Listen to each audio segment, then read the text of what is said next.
Pode Doutor. Olá pessoal, estamos com mais um episódio no Pode Doutor e hoje continuando falando sobre escoliose. Nós falamos no último episódio sobre o tratamento conservador e hoje vamos falar sobre cirurgia da escoliose.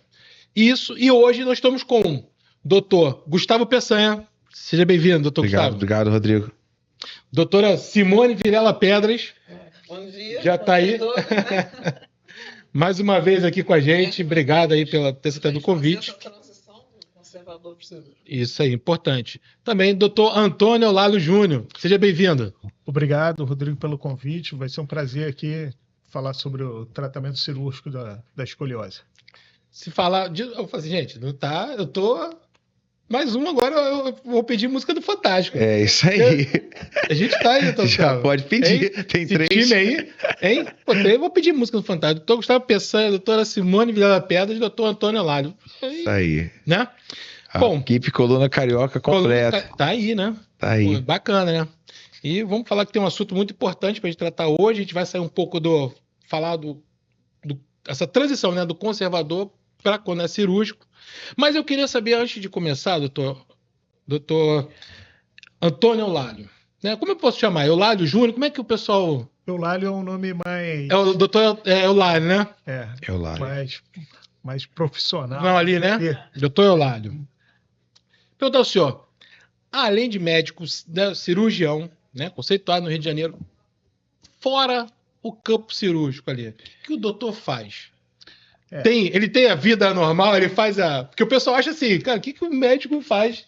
Né? Ele acha só que opera, né? Mas tem uma vida, tem um esporte, tem alguma coisa que você pratica? A gente busca um equilíbrio, né? E aí, através de corrida, o exercício também, trabalhar o mental do cirurgião, que essa é a parte importante, a gente está bem com o mental para ter força para fazer uma cirurgia que é longa. Sim. Ela não deixa de ser longa, uma cirurgia de escoliose. Então é importante o nosso preparo físico, assim como um atleta. Que a gente está vivendo hoje a Copa do Mundo aí, tá aí a preparação e do médico também é diferente, né? Ele aproveita o lazer para fazer também essa preparação. Isso ajuda a gente no foco cirúrgico, porque a partir do momento que a gente entra para a cirurgia, nosso foco é todo para aquele paciente, para aquele momento. E os problemas de pessoas normais, elas ficam fora. Eles não entram com a gente dentro do centro cirúrgico. Sim. E é muito importante esse preparo também. Não só o preparo do paciente, mas o preparo do cirurgião. É com isso que a gente tem um resultado. Então, um exercício, uma caminhada, uma corrida. Exercício, a meditação, ou uma reza, independente da sua religião. Claro. Isso traz você para um foco e é um conjunto que leva um resultado muito positivo. Doutora Simone. Eu sempre gostei de esporte e eu pratico tênis, beach tênis. Gosto muito de uma praia, porque eu acho que o sol e o mergulho, eu sou pisciana, eu costumo brincar, sou pisciana, então até mesmo depois de uma semana de cirurgias longas, né, que a gente fica muito tempo em pé, eu considero dar um mergulho no mar uma terapia, sabe? Você sai, parece que você está mais leve. Porque aí até os pacientes vão assim, poxa, a doutora Simone, olha, ela mergulha. Exato, porque fica aquela coisa, cria-se um mito, uma coisa em volta do médico, é normal. A imagem, né? A imagem do médico. Né? A questão, lógico, pela profissão, mas sim, ele também é um ser humano, né? E uma brincadeirinha, eu tenho também uma cachorrinha, né? Para dar um passeio, né? Dia a dia, chegar em casa, amor incondicional, os filhos já cresceram. Que isso quebra, né? Sim. Um pouco também a rotina, né? Se deixar, você fica só trabalho, né? E o senhor, doutor? Fala para mim, doutor Gustavo. Eu gosto de velejar, gosto eu tenho um garotinho que joga bola, então tem um acompanho. atleta, né? Eu falo isso, né? Meu filho é atleta. Pai de atleta. Né? Mas eu acho que hoje, assim, né, o equilíbrio, né? Eu entendo que um bom médico, ele nunca vai conseguir ser um bom profissional sem ser um bom cidadão, sem ser alguém completo consigo, né? Porque o que a gente faz é tocar a vida de alguém em pontos muito sensíveis. Então você precisa estar preparado pessoalmente, psicologicamente e também, né, fisicamente, né? A pessoa precisa estar pronta para entrar numa situação difícil e se manter de pé, se manter equilibrado.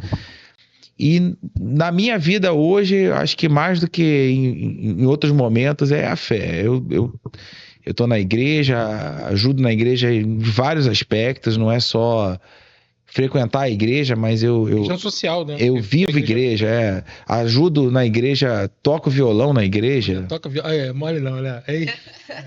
Que tiver que fazer na igreja para Deus, eu não tenho, assim, não tenho como agradecer tudo aquilo que Deus fez por mim. Isso é uma conta que não... a palavra graça é isso, né? É o favor imerecido e eu recebo disso. Então, a minha entrega hoje dentro da igreja é fazer o que for necessário. Se tiver que ajudar pregando na igreja, recolhendo as ofertas da igreja, tocando violão, atendo as pessoas. A gente tem um projeto social para 110 famílias hoje aqui no Rio das Pedras, que é uma comunidade que está passando um momento muito difícil. Né? E a gente está ali, né? A gente é um pedacinho assim do favor de Deus para aquelas pessoas. Então, a minha vida hoje ela se completa com a igreja. Eu não consigo mais me enxergar fora da igreja. A igreja faz parte da minha vida. Bom, falando sobre, né, fazer parte da vida, a gente está falando sobre... a gente teve um papo muito bacana nessa último podcast, falando sobre o tratamento conservador. E eu queria começar com a doutora Simone, a questão do caso que é cirúrgico e se tem como usar o colete. Ele é cirúrgico, o caso é cirúrgico, né? Tá ali, né, pelo acompanhamento, tudo, mas pode-se usar o colete? Então, o colete, ele tem a indicação médica, né, naquela janela que a gente conversou na semana passada, né, em certas curvas, na idade. Então, aquilo é o miolo que é, né, a janela perfeita para o uso do colete.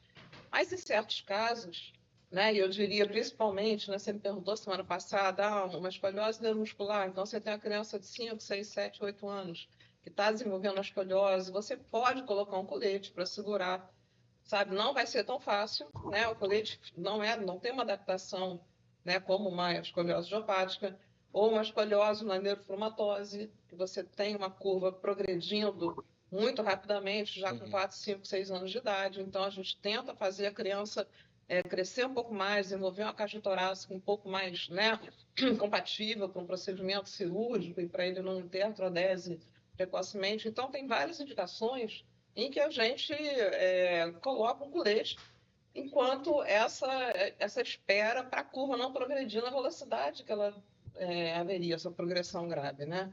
Então, na escoliose idiopática, a gente tem também, e é importante alertar, você tem, às vezes, uma curva de 50 graus, 55 graus, 60 graus, e por alguma questão de saúde ou administrativa, o paciente não pode ainda se submeter à cirurgia. A gente tem até um caso para colocar aqui, que houve uma situação dessa, desculpa cortar a senhora, pedi para colocar esse caso 1, que a gente tem uma situação dessa que dessa menina, isso, né? Você tem radiografia? Porque a radiografia dela que eu queria colocar primeiro. Tá. Isso. Então, essa é uma paciente que veio encaminhada para Você está jogando no meio aqui, John? Desculpa, doutora. Ah, tá. Pode ser uma do lado da outra. Isso. Corresponde. Isso, entendeu? Né? Isso. Então, essa paciente me procurou, né? Ela tinha 10 anos de idade, a gente chama ali, está escrito, um Risser 0, quer dizer, ela estava numa idade pré-puberal, né? E ela não iria poder fazer a cirurgia. Então, se ela fosse, né, para o nosso sistema público, que a gente sabe que é uma espera, por vezes, de anos, essa curva é uma curva que a gente sabe que pode chegar a 100, 120 graus. Então, a família ela não consegue imaginar isso, prospectar isso, mas a gente sabe que isso pode chegar.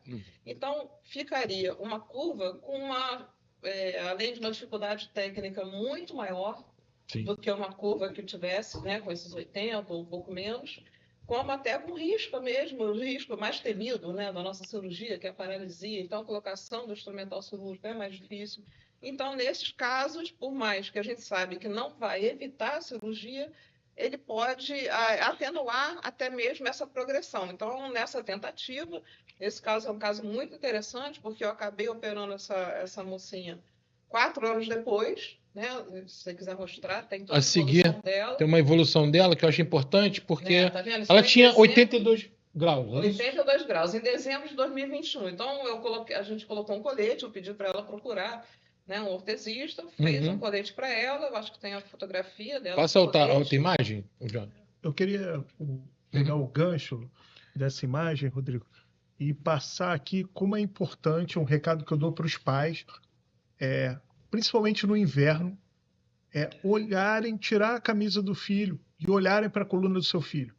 Isso você pode fazer em casa mesmo. Você olha para a coluna do seu filho, você vai ver uma dúvida na deformidade e procurar o especialista, o ortopedista, Sim. que pode te ajudar nesse diagnóstico.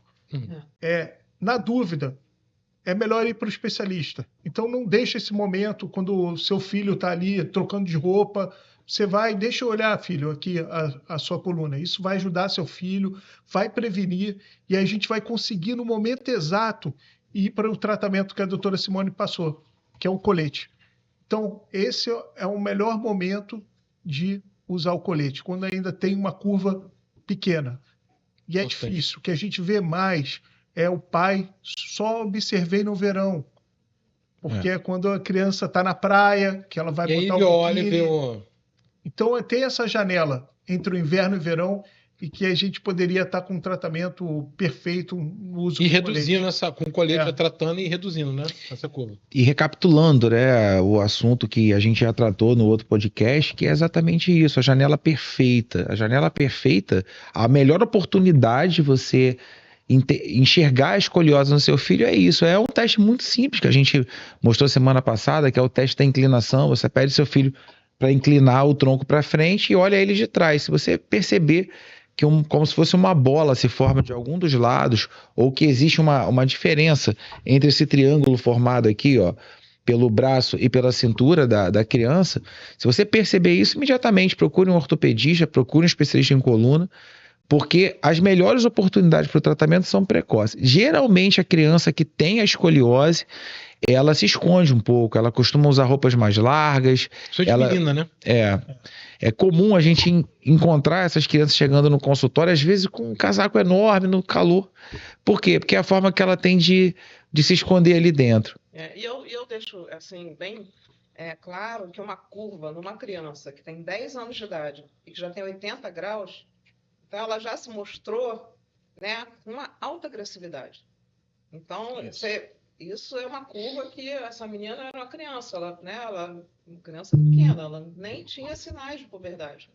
Então, essas são as curvas, né? Quem trabalha, né? Nós todos já fomos lá do INTO, a gente vê essas curvas chegarem a 120, 130 graus. Sim. E o paciente, a família, ele não consegue nem vislumbrar como uma coluna pode chegar num grau tão elevado, entendeu? Como é que essa pessoa vive? Ela vai ter dor numa fase mais tardia, né? A escoliose, o princípio, essa menina não tinha dor ainda, não tinha nada.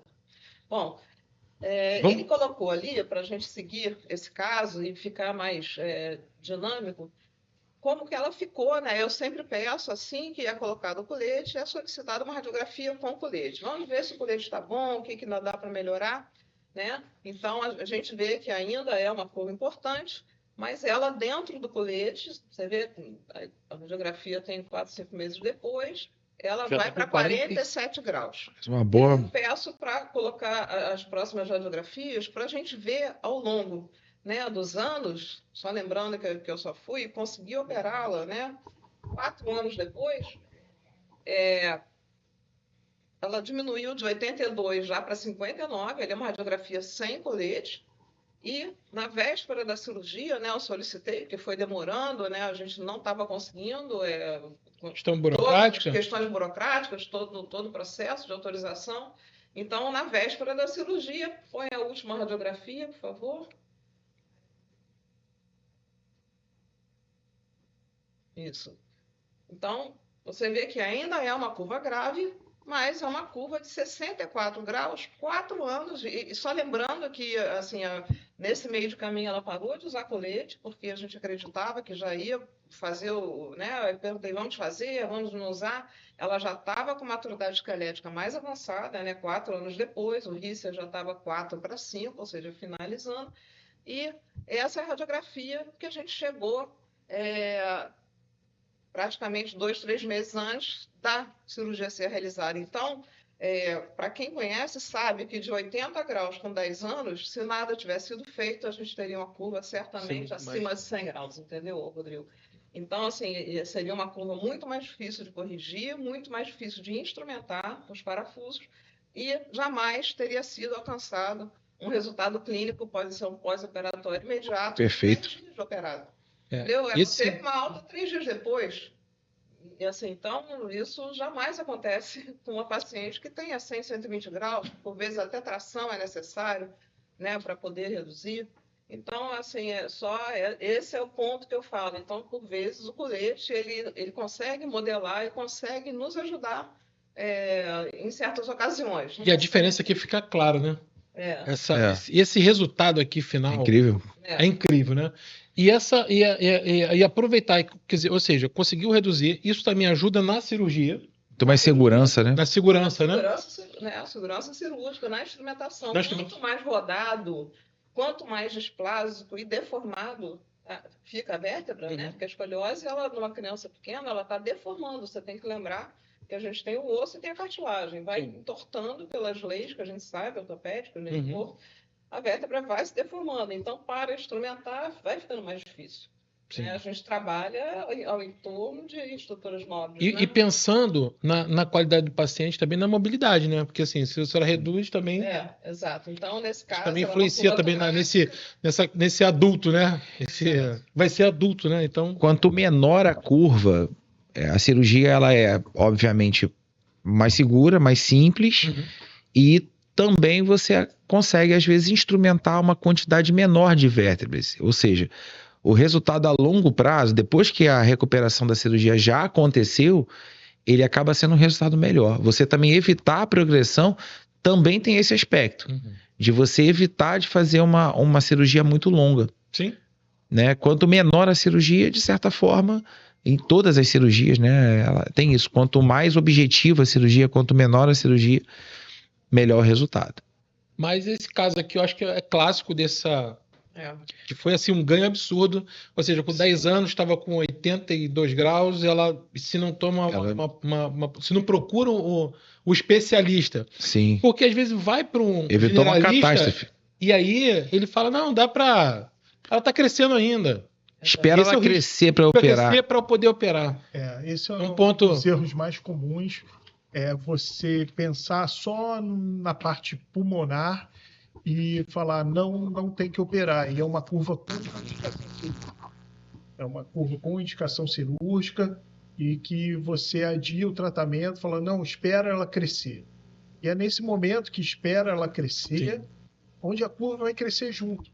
Então, o comprometimento pulmonar, ele não vai ser dado pela cirurgia, mas pelo crescimento exponencial da curva. Como a gente viu o quadro, como cresce. E rápido. E ali, se não tivesse o controle, esse acompanhamento seria um dano absurdo. Né? Nesse caso, é bem interessante a particularidade de cada paciente, né? E é o conceito da saúde, onde a gente engloba todas as questões. A questão social, a questão psicológica, ver o paciente por inteiro. Esse paciente não conseguia ter uma cirurgia. Então, foi dada uma solução ali para, no futuro, ele ter uma cirurgia melhor, com menos morbidade. Então, a gente ter essa particularidade de cada paciente, individualizar. Não existe uma receita de bolo. Qualquer cirurgia. Que envolve muita situação aí, né? E assim, porque tem a questão burocrática, que esse levou a demora. Olha só, isso tudo... É o médico que tem que administrar isso. Exato. A gente tem aqui, né, no Brasil, no Rio de Janeiro, mas acredito que no Brasil inteiro, uma situação em que se o paciente não tem um seguro de saúde, ele vai aguardar um período para uma instituição pública que tem uma demanda grande, né? E esse tempo, às vezes, é uma coisa de 50 e poucos graus, às vezes. Entendeu? E daqui a 1 ano ou 2, eu já tenho vários casos já chega para mim, ela tinha 50, estou na fila, mas olha, agora está 75. Porque nada foi feito. Nessas ocasiões, se colocar um colete, eu tenho certeza de que essa evolução tão maligna, ela vai ser atenuada. Pode não vai evitar uma cirurgia, mas ela vai ser atenuada e o profissional... E o pós-operatório vai ser melhor, bem melhor, a né? instrumentação vai ser mais fácil. E tudo isso que a gente está falando aqui, né, em relação a esse mês, né, o Junho Verde, é um grande alerta às famílias. A gente não pode esquecer de lembrar que é uma questão social, é uma questão que envolve cirurgias de alto custo, tanto para o Estado quanto até para os seguros de saúde. E essa pessoa que aguarda, ela também precisa ser tratada de alguma forma. Essa é uma opção muito elegante que a doutora Simone contou aqui, mostrou para gente.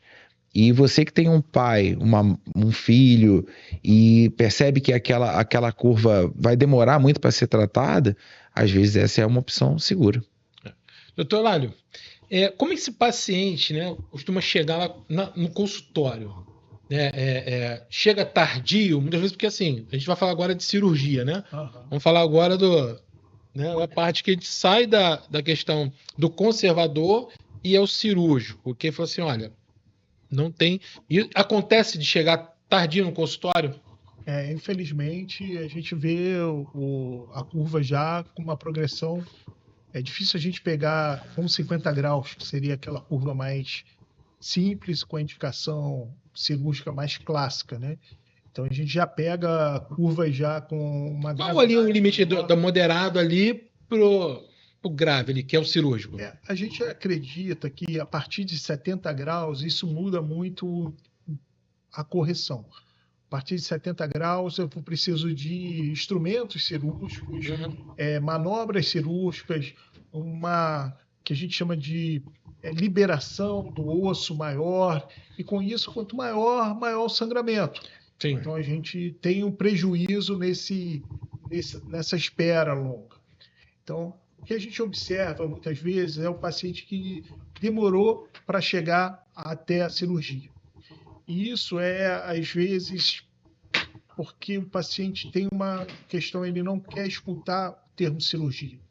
A gente coloca no lugar do paciente a aceitação, o medo, isso é normal, mas isso atrasa o tratamento. Então, a gente tem esse problema, que é o medo do paciente quando escuta o termo cirurgia.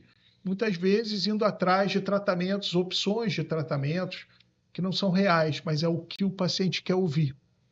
Então, aquilo que ele quer ouvir é que atrasa muito o tratamento. São terapias que não têm eficácia, que não têm comprovação e que atrasam o tratamento. Já começa que a decisão, assim, até para marcar uma cirurgia, né, além do fator de autorização, falando de plano de saúde, né, enfim, essa questão do tempo ali, geralmente tem um mês para operar, né? Questão da escola, né? Enfim, estou falando questão adolescente, que isso é uma... eu estou trazendo aqui a questão seguinte, o médico tem que administrar muita coisa. A gente não está falando só da cirurgia, que já é algo que... Né? E é uma decisão que ela não é uma decisão, às vezes, do próprio paciente. Esse é um detalhe, né? A escoliose é uma doença que, prioritariamente, ela acontece em crianças e adolescentes, pessoas que não têm... elas dependem, né, dos pais, não têm autonomia para decidir. E às vezes o próprio adolescente não tem nem maturidade para poder entender que ele vai passar por uma cirurgia tão mórbida, numa fase tão delicada da vida. Então, o pai, a mãe, às vezes, a família, às vezes até um pouco desestruturada. Eu percebo claramente que famílias mais bem estruturadas, ali essa decisão ela se torna uma decisão um pouco mais objetiva. Enquanto as famílias que às vezes são famílias separadas, às vezes até por ausência de algum dos entes, e isso se torna mais moroso. Mas ouvir que um filho precisa de uma cirurgia, até para falar isso às vezes para a família, você percebe que ali você está dando uma notícia muito ruim para aquela pessoa, para a expectativa dela. E aí, Rodrigo, nesse ponto que o Gustavo falou, a história natural. A gente faz a pergunta O que acontece quando não opera? Se não fizer nada. E já tem estudos sobre isso. Porque tem pacientes, por razões inúmeras, que optaram por não operar. E esses pacientes foram seguidos mais de 40 anos, num estudo que não foi feito aqui, foi feito nos Estados Unidos. O que ocorreu? O que eles viram? Que esses pacientes com uma indicação cirúrgica, no futuro, quando tiverem com mais idade, são pacientes que vão sofrer mais de dor, vão precisar de cirurgias maiores e com inclusão, às vezes, até da bacia. Isso eu ia perguntar, afeta o quadril ali, afeta... O corpo tenta equilibrar, ali. E aí existe a sobrecarga das articulações, a dor da artrite mais precoce e existe uma perda da qualidade de vida. Isso aí são trabalhos de longo prazo e que mostraram isso. Então, quando se tem uma indicação cirúrgica, aquela curva acima de 50 graus, é o caminho que a gente tem que fazer. Muitas adolescentes, Simone vê bastante isso, é a parte estética, né? Sim. O benefício que a criança tem, principalmente as meninas, o ganho da cintura, elas ganham autoestima. Vários trabalhos mostrando isso também. A recuperação da autoestima ao colocar uma blusa, ao colocar... A menina gosta muito de usar top, né? Adolescência, e ela sente aquela sensação, recuperei minha cintura, a autoestima. Sim. Isso muda. O corte do cabelo, a gente vê essa mudança no comportamento, na roupa... Né? Na roupa imediata, né? Você sabe que a gente teve uma secretária, quando houve uma mudança e tal, né? A primeira coisa que eu mostrei para ela, quando a paciente saiu do consultório, no pós-operatório imediato, ainda com curativo, né? Aí já veio de topzinho e a cintura de fora. Você vai ver muito isso. Ela ria, olha, doutora, mais um. Isso é gratificante, né? Elas já mudam, elas já querem mostrar, elas já querem poder mostrar. E é diferente, né? Você poder mostrar o corpo. Porque antes, né, Gustavo, você montou cabelos longos, casaco, se escondendo. E de repente, chega muitas vezes atrás dos pais, né? Já tá ali. São... Normalmente são crianças que não falam muito, né? Elas são mais quietinhas e muda completamente. Eu acho que o que tem de lindo, né? De maravilhoso na vida do médico é viver essa vitória junto com as pessoas. Você ter a sensação assim, olha, eu venci junto, eu colhei esse resultado junto. Isso é maravilhoso. E é interessante porque a maioria das famílias, quando você fala que aquela pessoa precisa de uma cirurgia, a família não quer ouvir aquilo, se foge às vezes quer ouvir a opinião de outras pessoas, que é uma coisa absolutamente respeitável, mas você percebe que aquilo confronta, ela não quer. Mas o que eu quero falar e destacar aqui é o pós. Isso que a Simone estava contando, né? Da mudança na roupa, a mudança na percepção, da autopercepção, que está documentado em vários trabalhos. Sobre isso, né? Como é que você se sente antes e depois, o que mudou, né, a sua percepção. E eu tenho algumas histórias, né, de pacientes que a gente acompanha, de pessoas que elas se sentem tão vitoriosas que têm coragem para tomar decisões importantes na vida. Tem um paciente que, dentro do hospital, virou para mim e falou assim, olha, eu vou pedir minha noiva em casamento, eu vou casar, tinha 19 anos. E casou, fui no casamento, fui convidado, até hoje é um amigo, a gente já viajou até junto. Essa família. Outro paciente, a gente operou e ela participou de uma competição de natação e aí ela se sentiu ainda muito mais vitoriosa, porque ela venceu no mesmo ano a escoliose e voltou a ter uma vida atlética, fazer o esporte. Uma outra surpreendeu a gente, deixou a gente sem cabelos, porque no pós-operatório muito recente engravidou, tem um filhinho lindo chamado Theo. E o paciente fica tão bem, né? Que deve ter isso ainda, dá trabalho, né? E se você tem dúvida de que no pós-operatório de uma escoliose, uma cirurgia bem sucedida, você vai ter uma vida normal, é essa história que a gente tem para contar aqui. Da vida real, né? De pessoas que resolveram casar, porque agora se sentem preparadas para enfrentar melhor a vida, de pessoas que continuam tendo uma vida atlética ainda mais vitoriosa, e também de pessoas... E se pode ter filho, olha, não tem dificuldade nenhuma com isso.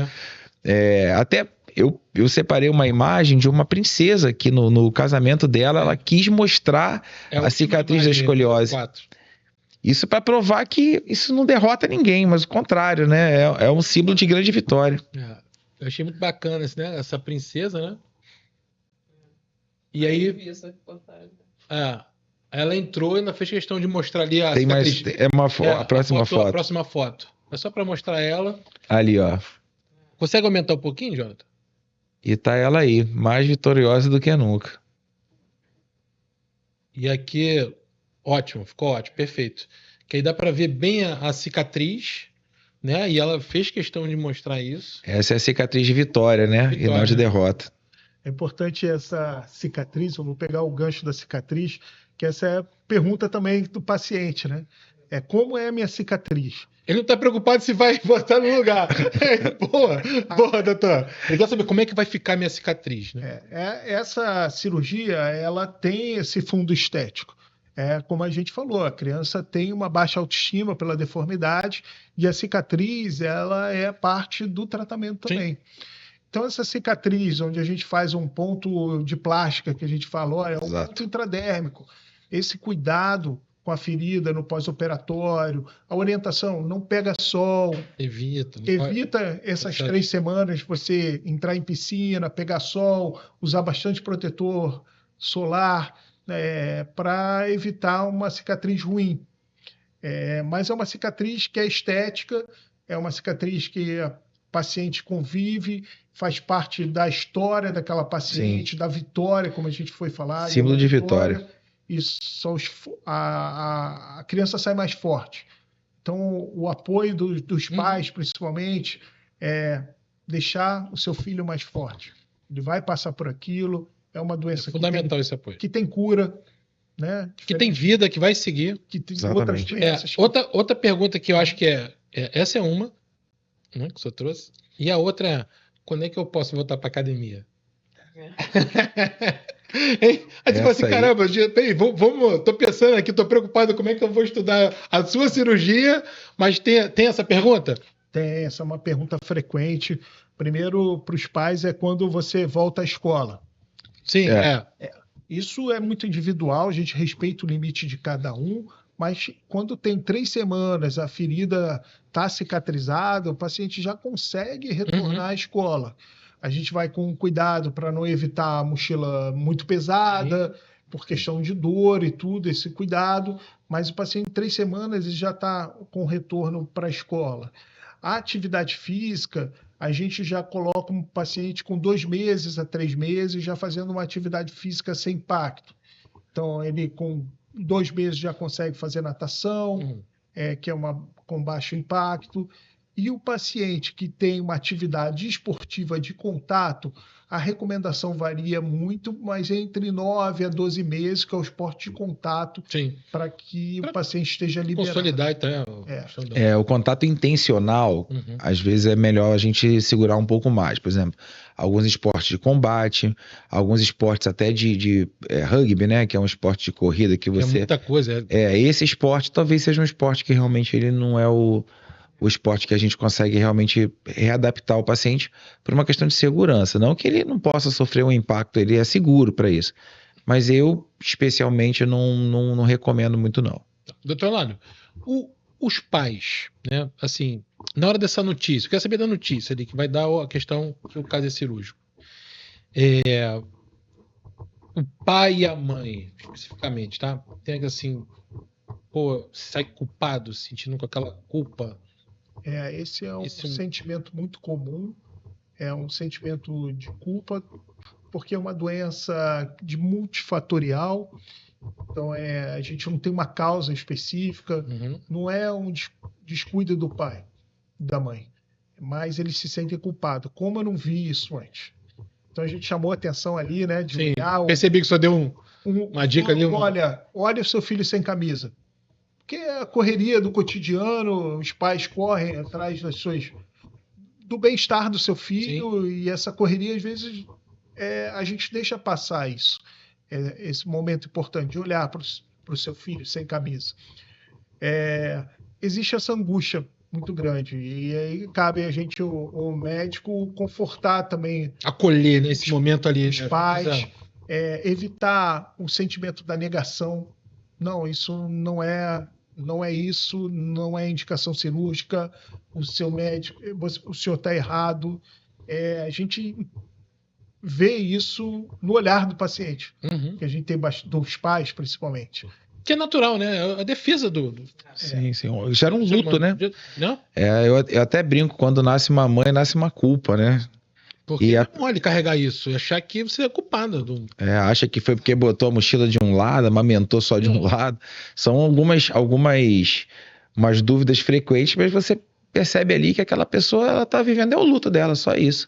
E que você precisa informar. É muito comum isso já há muitos anos, né? E de quem costuma identificar, né? Porque lembra, a gente falou que essa é uma faixa etária que né, a criança não fica mais tão doente, adolescente e tal, você não vai mais ao pediatra.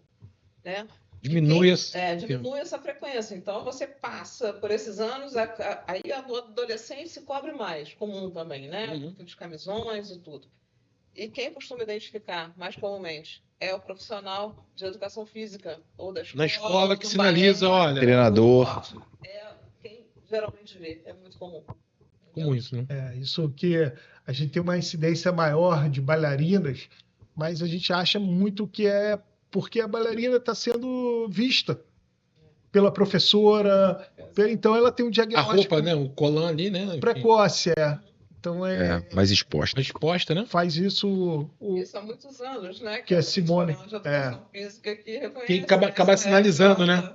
Ela busca a procura da postura perfeita, e acaba sendo diagnosticado. Você não está conseguindo ser perfeita, mas é porque é um problema estrutural.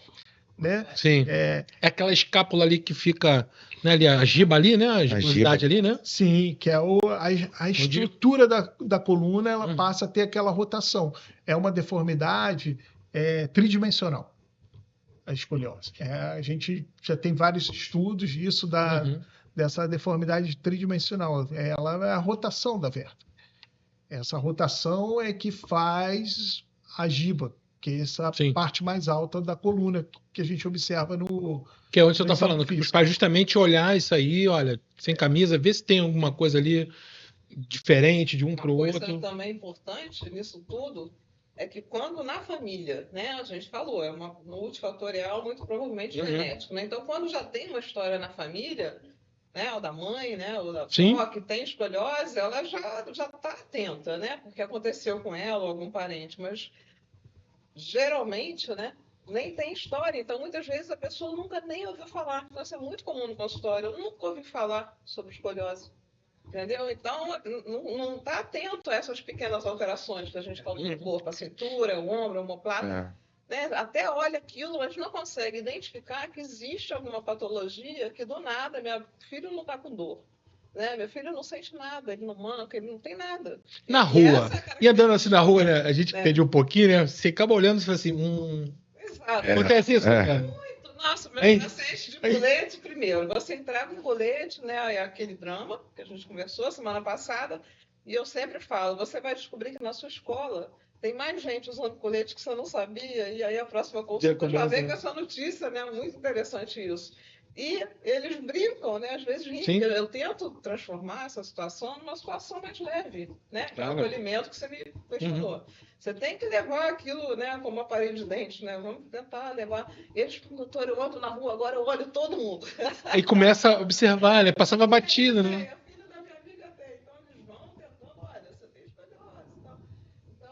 E começa a ver, você começa a perceber. Chama atenção. Acontece com o carro, a gente nunca viu um carro. Tu vai escolher um carro, você compra um carro, você, cara, toda hora eu vejo mesmo. Não acontece isso? E eu acho que é porque você fica mais atento. É isso. E é uma coisa que está muito perto da gente.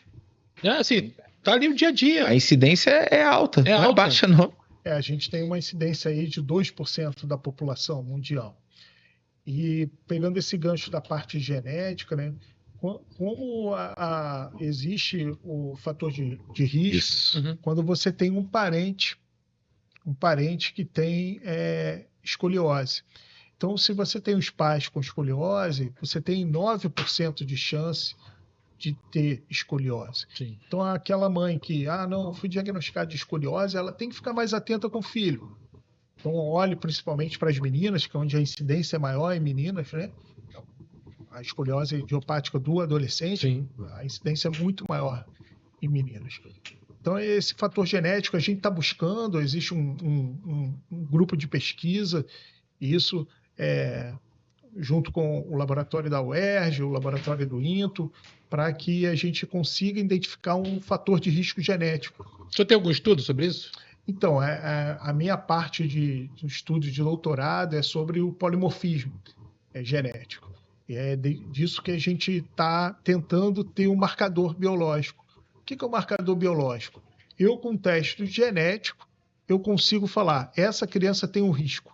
Então, eu vou ficar mais atento no diagnóstico, eu vou utilizar o colete mais precocemente ou até de uma forma mais profilática, onde eu não usaria um colete a partir de 20 graus, como a Simone falou lá no podcast passado, e agora eu conseguiria, com o teste genético, falar, não, eu tenho que usar com prever isso, né? Ter essa previsibilidade. Né? Então, a gente está na busca, são trabalhos iniciais, mas que é a ciência, essa parte da identificação que vai ajudar muito no futuro. Então, é um trabalho molecular. Então, é uma doença que tem um fator genético muito forte. Quando fizeram estudos na Suécia em gêmeos, que é interessante. A gente viu um caso na passada aqui. Os gêmeos que têm toda a genética igual, eles viram que 32% dos gêmeos com escoliose tinham escoliose. Com gêmeos univitelinos, né? Monozigoto, que é o genoma é igualzinho. Então, tem 32% dessa parte é genética. Bom, vai desenvolver escoliose. E os outros 62% foram ambientais. Aí, ambiental é onde a gente vê que tem uma causa multifatorial, que pode ser a alimentação, o grau de exercício, deficiência. E são essa doença complexa multifatorial. Então, eu tiro a culpa dos pais. Acho que os pais não têm nenhuma culpa dessa doença. E a gente chama a atenção para observar seu filho. Eu acho que é o recado mais importante que a gente pode passar. Deixar aqui. É observar. Como a Simone falou muito bem, manter a consulta com o pediatra. Não deixar o filho sem o pediatra. Aí a gente vai ver a questão da vacina, a oportunidade dele olhar também a coluna. Então, o pediatra também tem essa importância, né? Essa importância ali nesse...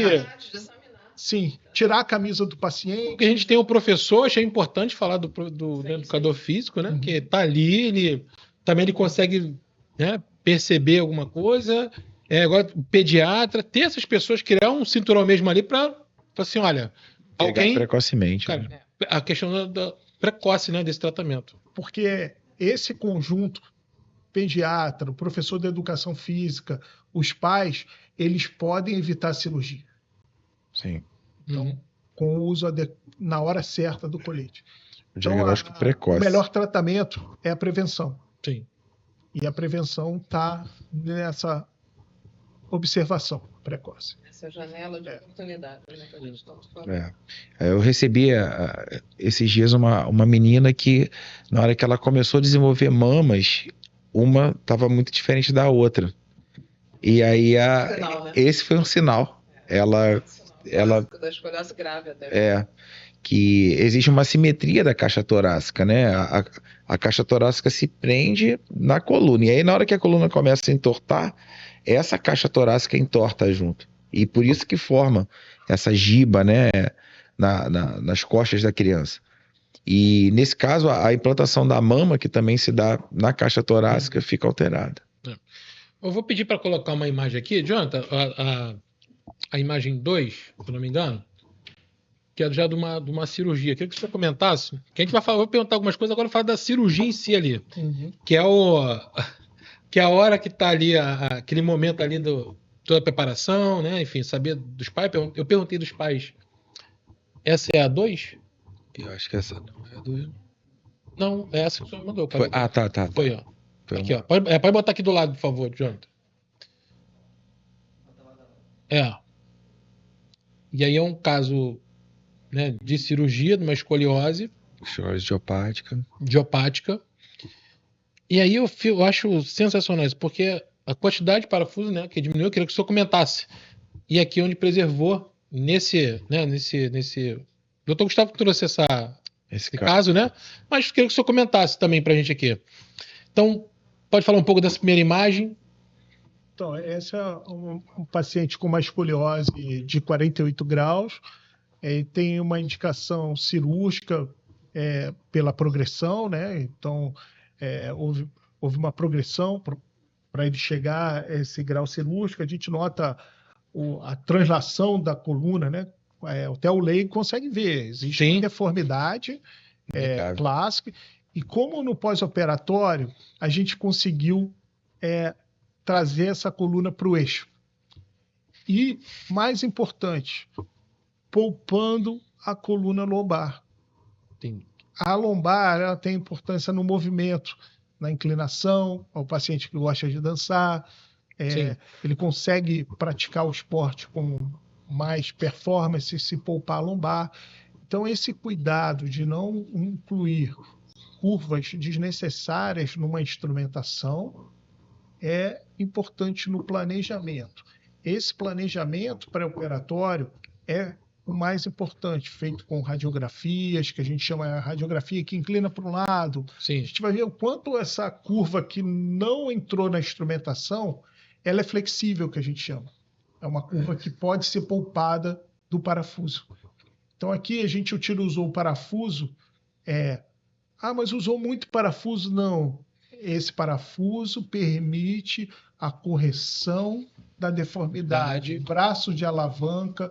Em cada segmento que esse parafuso é colocado, eu transmito a força de correção. Então, se eu ponho pouco parafuso nessa coluna não consegue derrotar ali. Dorsal, eu tenho menos poder de correção, né? E mais estresse aonde eu botei o pouco parafuso. Então, é um detalhe técnico, cirúrgico, da importância de você saber o que está fazendo. Nesse planejamento, quantidade de parafuso é o que o senhor determina ali nesse planejamento, na hora de montar ali o pedido? Sim.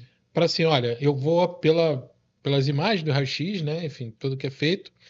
O senhor consegue ali ter uma ideia, fala assim, eu vou conseguir dar mobilidade para esse paciente? Sim, é pelo planejamento pré-operatório. Uhum. É nesse planejamento, com as radiografias de inclinação, eu vou conseguir definir se eu poupo a lombar ou não.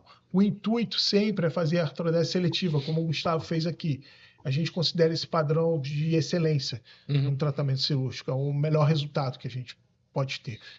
Poupar a lombar com uma artrodese que a gente chama seletiva, só foi feito na região torácica, e essa parte é a mais difícil, é o que difere o curioso da cirurgia da coluna com o especialista. Então, a gente tem uma sociedade hoje, uma sociedade brasileira de coluna, isso é muito importante. Procure profissionais que tenham esse registro. É uma proteção. A segurança da cirurgia começa antes, na escolha do profissional. É onde esse profissional tem a experiência. Essa experiência vai dar segurança ao seu filho. Vamos falar da curva de aprendizado do especialista, que é uma outra... Né? É uma curva longa. Né? É uma curva longa, não tem como ser diferente. Não é no Instagram, né? Sim. Que a gente importante vai ter isso. Uma determinação da qualidade do profissional. A qualidade está na história dele e muito perante os colegas. Então, eu falo para os pacientes isso. Escutem outras opiniões. Eu falo para os meus pacientes. Aonde ele vai se sentir mais seguro e confortável e a segurança daquela indicação. Isso é importante, né? Essa questão do paciente se sentir seguro. O senhor sabe da segurança. Eu até vou entrar nesse assunto também. Que, né, todo o planejamento, todo o preparatório, tudo que envolve, eu vou entrar nesse assunto, que eu acho importante. Mas o paciente se sentir seguro. Sim. Né?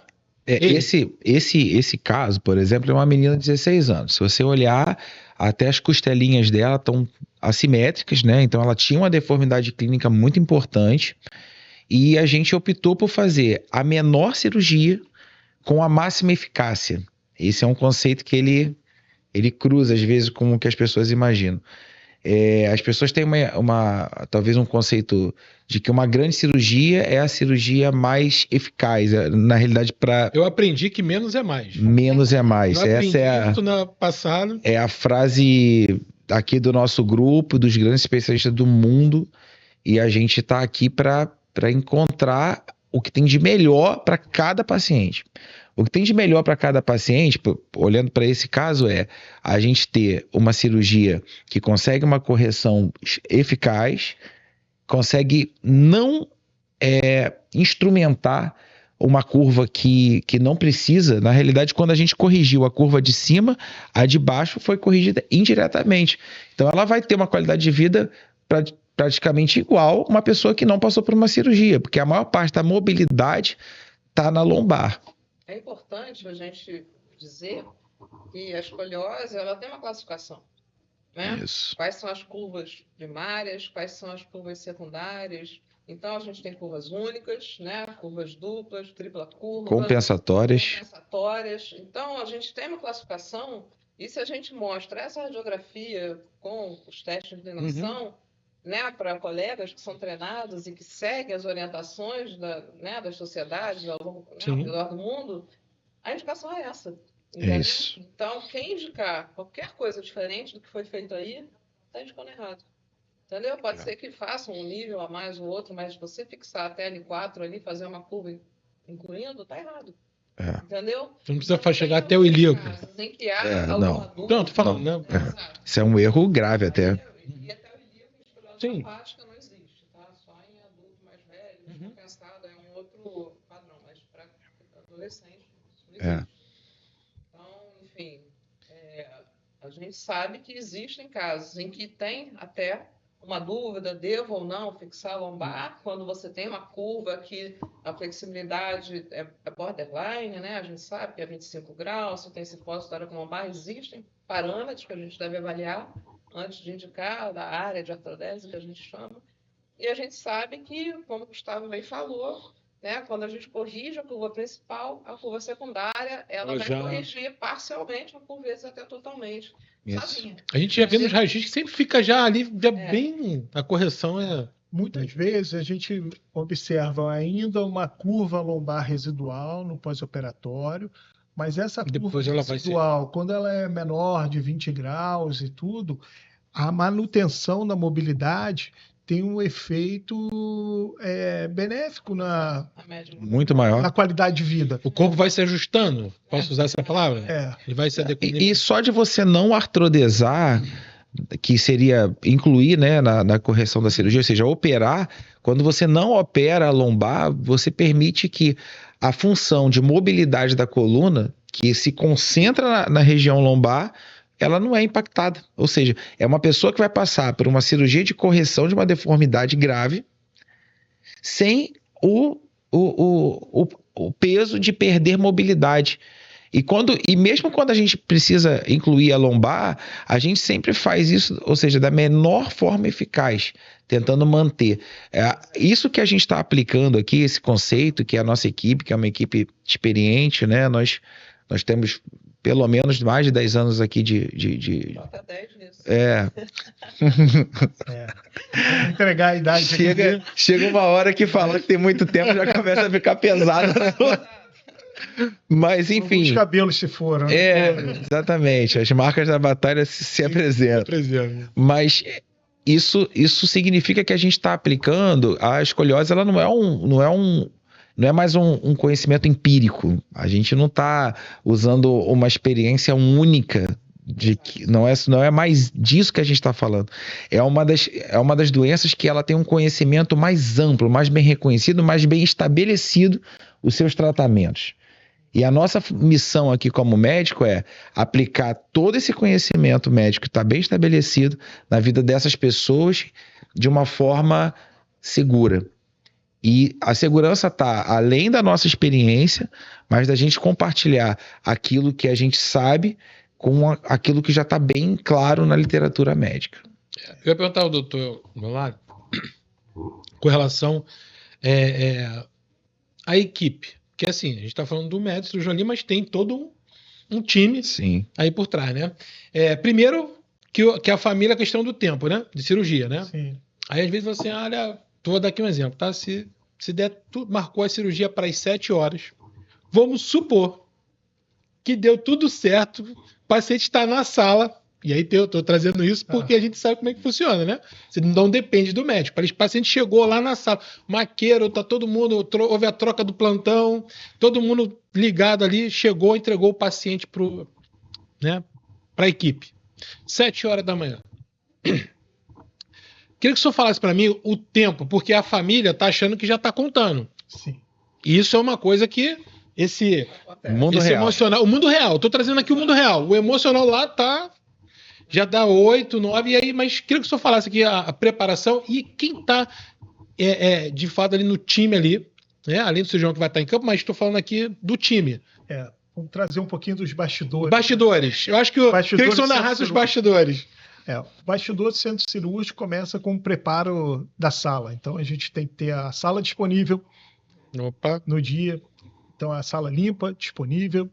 Começa isso. Então o trabalho lá, desde da faxineira ali que está limpando. De preferência grande.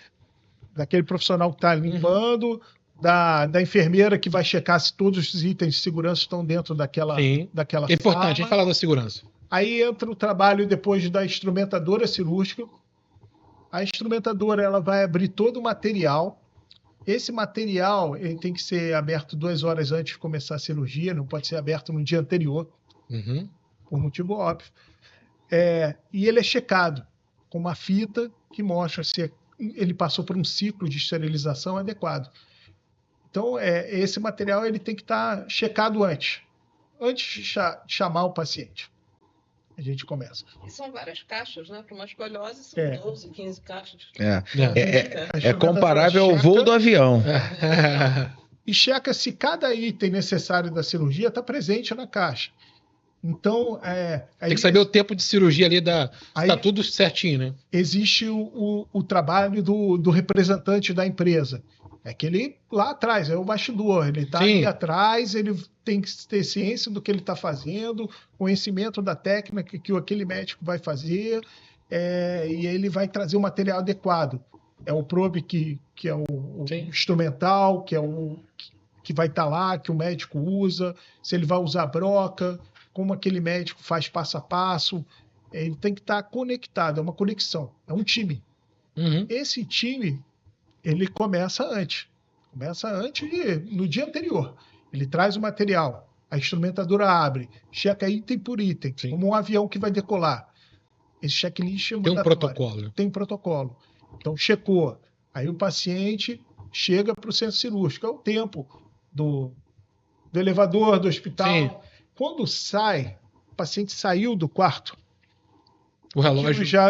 o coração dos pais já aperta. Então, para ele, já começou a cirurgia quando ele saiu do quarto. Então, esse tempo dos pais é diferente do tempo cirúrgico. Muitas vezes, a cirurgia, em termos do corte até o fechamento, a gente tem 3 horas e meia, 4 horas, mas o tempo que os pais absorvem são de 6 horas, 8 horas. E é muito comum. Demorou 8 horas a cirurgia. Não, 8 horas foi os bastidores. Essa preparação. Existe algo que é importantíssimo na segurança do paciente, que é a monitorização.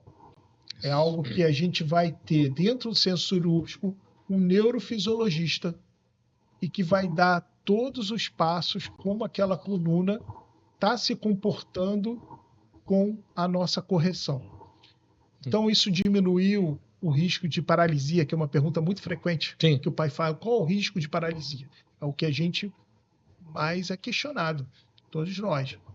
Então, isso diminuiu para 0,1%. Existe o risco? Existe. A gente coloca de uma forma bem aberta, existe. E aí diminui muito com a neurofisiologia. Que está ali atenta a todo momento ali acompanhando. Qualquer alteração, qualquer toque ali. Até na hora de posicionar o paciente na mesa de cirurgia, esse profissional, ele também dá a segurança disso. A gente tem que trazer esse profissional aqui para fazer uma... Sim, tem uma fera dele. Profissionais, assim, graças a Deus aqui no Rio a gente bem servido de um neurofisiologista, que é uma curva grande também. Sim.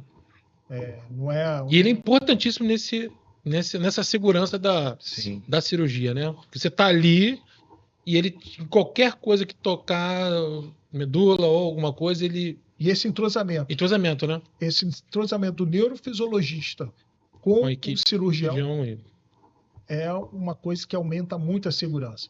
Então, quando você não tem o entrosamento com o anestesista, algo importantíssimo, essa cirurgia não é para qualquer anestesista. Exatamente. Tem que ter um treinamento também em escoliose. E esse treinamento é uma curva longa. Assim como é uma curva longa para o cirurgião, existe uma curva longa para a escoliose. Não é só colocar para dormir. Tem um detalhe interessante em relação à anestesia, né, que se você abaixa a pressão, você diminui o sangramento. Só que a medula não quer a pressão baixa. Então, eles têm que saber qual é o tempo que a gente está da cirurgia. Ele tem que entender o tempo cirúrgico. Para a pressão ficar tão baixa. Né? O nosso anestesista, por exemplo, eles fazem uma morfina, né, peridural, antes da cirurgia começar. Aí ele diminui a quantidade de anestésico, né? Ele vai conseguir o plano anestésico que é necessário. O tempo todo ele está ali controlando. E o paciente vai ficar 24 horas, um pouco mais, sem dor pós-operatória. Então o paciente acorda bem. Então, né, são 2 anestesistas, não é um só, entendeu? Então, esse time, né? E hoje você está falando até com... Né, com o time, né? Nosso time aqui, cirúrgico, né? Entendeu? A gente está tomando conta dos outros, entendeu? Está tomando conta de cada etapa, o que está acontecendo. Esse gancho dos 2 anestesistas é quando a gente consegue dar umas informações, porque tem 2, para os pais que estão ali no lado de fora. Isso também é importante, né? Isso também faz parte do acolhimento, né? Do acolhimento. Claro. O pai sofre muito lá fora, a mãe sofre muito. Eles entregam o maior bem, que é o filho, nas nossas mãos. É uma responsabilidade muito grande que a gente tem. Então, é preciso que a sociedade também saiba o valor que o médico tem para fazer a cirurgia. É isso. A gente não é igual um armário que é só colocar os parafusos e consertar. Não tem retorno. A colocação errada, a má técnica, a gente às vezes não vai ter uma nova chance de consertar. Então é importante que os pais tenham essa consciência global. Tanto dos bastidores, aqui de uma forma bem aberta. De falar, porque ninguém tem a ideia, né? Isso não está no livro, não né? Não está no livro. Eu acho que quem entra num consultório médico e entrega o filho para uma cirurgia como essa, merece saber do que a gente está contando aqui em detalhes, né? Merece saber porque a gente está cuidando do amor de alguém. E assim, isso que a gente está falando aqui é uma coisa que é intransferível. É o dia, é o momento, é aquele 2, 3 horas, 5 horas que sejam, que valem anos de vida daquela pessoa. 5 horas se for rápido, né? Eu costumo dizer, quando me perguntam quantas horas vai durar, eu sempre falo o tempo que for necessário. Isso. Entendeu? Porque se a gente tiver que conferir uma radiografia, e a gente faz isso com frequência, né? Porque, como eu falei, os pedículos nas curvas grávidas, eles ficam displásicos, ou seja, eles ficam finos, eles ficam inadequados. É mais difícil botar, a gente vai conferir 10, 20 vezes se precisar.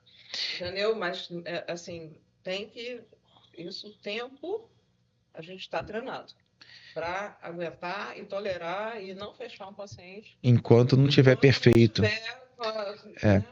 Eu digo que essa cirurgia que a gente está contando aqui, os bastidores, ela inclui 2 anestesistas, no caso da nossa equipe, que são 2 pessoas que têm uma história de aprendizado com isso, ou seja, já fizeram muitos casos. 3 cirurgiões que deram, talvez, né, muitos anos de aprendizado. pelo menos 2 instrumentadores, que é uma cirurgia longa, 2 instrumentadores treinados, porque ele precisa tanto conhecer o material que vai ser usado, e aí a gente não pode trocar o material para a gente ficar ali tentando descobrir como é que aquilo funciona. O mais importante é que a gente domine não só a técnica, mas aquele material específico. Tem algumas manobras que a gente realiza durante essa cirurgia, que são manobras que só alguns materiais permitem fazer. E elas têm a ver tanto com a segurança da cirurgia, como também com o poder de correção que essa cirurgia necessita. Então, é um time muito longo de muitas pessoas. Às vezes, a estrutura do próprio hospital também está preparada para poder receber esse paciente e reconhecer a necessidade, às vezes até alguns pontos específicos, algumas complicações, reconhecer isso precocemente para que aquilo não se torne um agravamento. Mas a gente está falando de uma cirurgia que ela é feita no mundo todo, mas que ela precisa ser realizada na nossa estrutura, né? E aí cada cidade pelo Brasil aí que a gente tá falando vai ter uma estrutura específica. Então, eu quero alertar aqui as famílias que a gente tem toda a condição de fazer essa cirurgia aqui no Rio de Janeiro, pelo Brasil, sim, provavelmente inteiro, com muita segurança, mas esteja atento realmente a não só ao cirurgião, que talvez seja a pessoa mais importante que vai reger aquilo tudo, mas toda a equipe que está em volta. Muitas vezes a pessoa encontra um cirurgião, às vezes enxerga nele ali toda a competência, mas ele esquece de se questionar se aquela equipe inteira está preparada para poder fazer isso, porque é uma cirurgia que depende de uma equipe inteira, de muita gente. Não é só uma pessoa que consegue resolver aquilo tudo. Você está no foco ali da cirurgia, né? Mas está aqui o anestesista controlando, sabendo qual vai ser o próximo passo, se vai chegar, se já está na instrumentação ou alguma coisa, né? Você ia falar alguma coisa antes? Ia dar uma... do que o doutor estava falando? Não, né? Eu ia passar assim... o Gustavo falou muito bem dessa questão da equipe, esse ritmo, e existem trabalhos científicos falando disso, que quando você tem 2 cirurgiões experientes, essa cirurgia é mais rápida, menos sangramento. Então, ter na equipe cirurgiões experientes junto com você, isso traz um benefício para o paciente. O pós é melhor, né? Assim, é mais rápido. Mais rápido. Cirurgia, sangramentos. Uhum. A questão do controle do sangramento, como a Simone colocou muito bem, né? A parte do anestesista, de baixar a pressão. E agora o momento da correção. O que tem que fazer? Subir a pressão. Isso é um detalhe técnico. E a gente vê, infelizmente, quando não tem a experiência, não consegue fazer. Então, algo que a gente exige é ter uma equipe completa. Eu não vou operar um paciente onde eu não conheço o anestesista. Isso aí, a gente coloca o paciente em risco. A equipe completa faz parte da segurança desse paciente. Então, esse é um recado que a gente deixa aqui, da importância de uma equipe com um entrosamento, incluindo a instrumentadora, incluindo as pessoas em volta, como eu falei, qual a empresa que vai fornecer. Eles têm um backup, eles têm uma base na cidade que você vai operar. Se você precisar retornar com esse material, ele tem essa logística em volta. Exato. São setores de segurança, a gente não pode abrir mão. Se a gente abre mão disso, existe um risco para o paciente. Mas o risco é pequeno. Mas é um risco pequeno para o maior valor que é colocado nas nossas mãos, a vida. Então, a gente não pode abrir mão. Perfeito. Faz parte do médico se impor e se colocar presente para que isso aconteça. Tem algum caso, senhor, assim, que o senhor fala assim, o senhor carrega, assim, o que mexeu com o senhor de... Lógico que tem vários casos, né? Cada um tem suas... Mas tem um caso, assim, especial... A gente vai aumentando a nossa curva. Vai aumentando esses casos, né? Pegando as pedreiras. E aí os cabelos vão ficando pelo caminho também. São casos bem complexos de deformidades congênitas e pacientes que moram no interior do país, que o acesso é difícil, como a Simone colocou, e chegam com curvas bem acentuadas. E casos, às vezes, que eles já chegam como fora de tratamento. Esses casos são desafiadores e a gente consegue melhorar bastante a qualidade de vida, dando o equilíbrio coronal. Muitas vezes você olha o raio-x não é aquela coluna reta, mas se existe um equilíbrio do tronco e da pelve, esse paciente vai ficar satisfeito. E é o que a gente vê mais também, assim, são os casos mais impactantes. Esses pacientes, né, vêm do interior, que são menos favorecidos, né? E muitas vezes, né? O acesso ruim, né? O acesso ruim, chega, né? E a pessoa está ali e fala assim, não tem outra, né? Ainda mais um serviço, né? SUS, né? Enfim, tem, está ali trabalhando, a gente tem referência, né? São referências no INTO, né? A gente pode falar aqui. E aí chega essas famílias, né? Que elas estão ali, poxa, e aí você trata, né? Dessa humana, de acolher e de ajudar esse paciente, né? Então são casos que bate muito, né? E a pessoa às vezes não tem ideia. Primeiro ela está chegando sem ter ideia do que ela vai passar ali, mas ter esse acolhimento, né? No serviço. Todo mundo tem, né? Uma história, né? Uma família, um paciente que não sai. É aquela pessoa que, quando você acha assim, não, cansei de enfrentar isso, não vou mais, prefiro ganhar minha vida fazendo uma coisa mais simples, né? Menos trabalhosa. Você fala assim, não, mas aquela pessoa ali, ela me deu uma gasolina, me deu assim, um poder de falar assim, não, olha, eu tenho um grande propósito com isso. Essa cirurgia que a gente está falando aqui, foi por isso que hoje, Rodrigo, veio a equipe inteira, né? Coluna Carioca. Eu tenho orgulho de dizer, né, que eu trabalho com essas pessoas. E eu tenho orgulho também de ter tratado algumas famílias. Assim, cada paciente deixa na vida do cirurgião assim, um pedacinho da história dele. Nenhum cirurgião é um grande cirurgião se nunca se apaixonou por uma história. A gente não trata portas, a gente trata vidas. É isso. Doutora, a sua doutora já contou tantos casos? Eu já, nossa, nem sei se eu devo contar isso aqui, porque eu interpreto isso que o Gustavo acabou de falar, como assim, às vezes a gente, né, muitas vezes, ou das vezes a gente faz pelo paciente, mas muitas vezes o paciente faz por nós. Então, a gratidão, que hoje em dia eu coloco lá em cima, com algumas qualidades humanas, né? O Gustavo é religioso, mas a gratidão e aquele abraço apertado, isso muda qualquer pessoa. Se a pessoa não se sensibiliza por isso, ela não é um ser humano. Eu acho que isso faz muito valeu a pena, né? É curiosa e ela muda a vida, literalmente, essa cirurgia, ou até mesmo com colete, né? Então, isso, na nossa vida, eu acho que fica lá em cima. E aí, o que eu falei, que eu não sei se eu contaria ou não, é que a minha filha fez uma universidade, né? Ela não mora aqui no Brasil, mora fora, tem motivo que eu te falei, morou fora, ela não estava lá.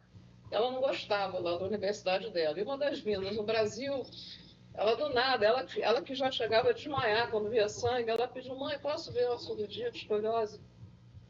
E ali ela decidiu que ia ser médica. Você acredita nisso? Olha que... É isso que eu quero fazer. De tão impactante que é a cirurgia. Então a gente, né, aquela que eu levei ela para fazer, ela ficou lá no cantinho, na sala cirúrgica grande, né? Fica aí quietinha. Os anestesistas, né?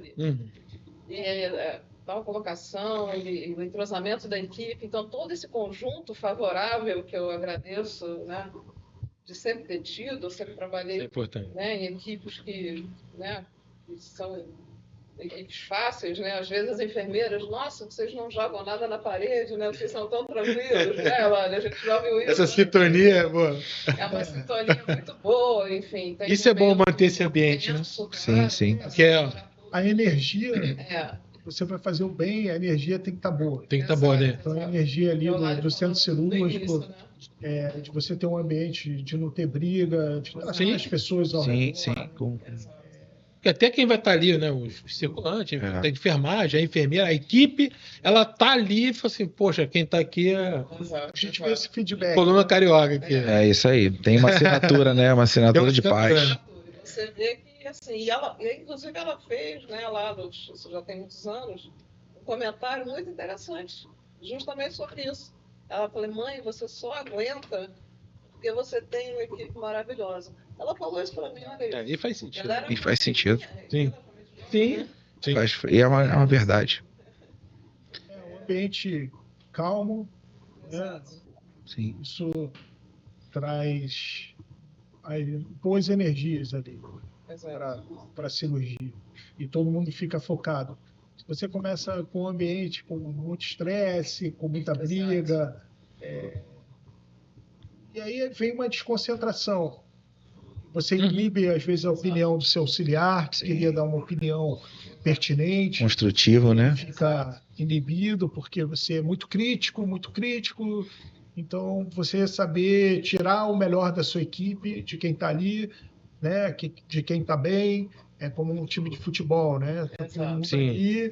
Tem um que está ali sentindo mais um cansaço, e aí você, com o outro, vai tocando e vai ter sempre superar esse cansaço de outro, e é isso, é um time.